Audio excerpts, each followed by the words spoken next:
করোনাকালীন সময়ে অনেকের মতো চাকরি হারিয়ে হতাশা নিয়ে গ্রামে ফিরে আসেন কুড়িগ্রামের আব্দুল আজিজ।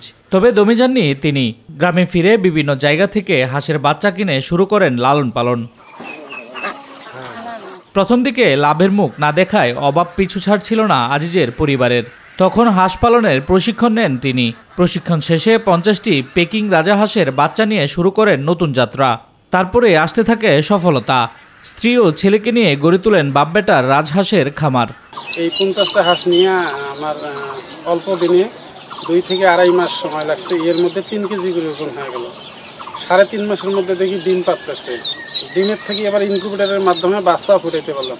বর্তমানে তার খামারে রয়েছে 152টি রাজহাঁস।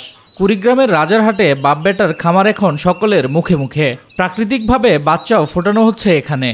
রাজহাঁসের খাবার, ওষুধ পানি যত কিছু আমি মনে করেন যে দেখাশোনা করি।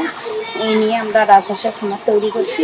প্রতিদিন দূর দূরান্ত থেকে লোকজন আসে খামারে কিভাবে হাঁস পালন করা হচ্ছে তা দেখতে। অনেকে আবার কিনে নিয়ে যাচ্ছেন হাঁস ও হাঁসের ডিম। এদের কাছে আবার যারা খামারি তাদের কাছে পরামর্শ নিতেছে। হাঁসের খামার দিছে, ওখান থেকে একটা হাঁস নিছি, নিয়ে 5 কেজি ওজন নিয়ে 5 ভাগ করিয়ে তারে 1 ভাগ নিয়ে আসি রান্না করি, বাড়িতেই খাচ্ছি। খাওয়া তো ভালো খাচ্ছি। পেকিং রাজহাঁস পালনে 90 দিনের মধ্যে খামারিরা 300 থেকে 400 টাকা লাভ করতে পারে বলে জানান উপজেলা নির্বাহী কর্মকর্তা। এটা মাংস উৎপাদন করে যেহেতু 60 দিনে আমরা বিক্রি করতে পারি অথবা 90 দিনেও বিক্রি করা যায়। 60 দিনের মধ্যে ওজন হয় 2 থেকে আড়াই কেজি।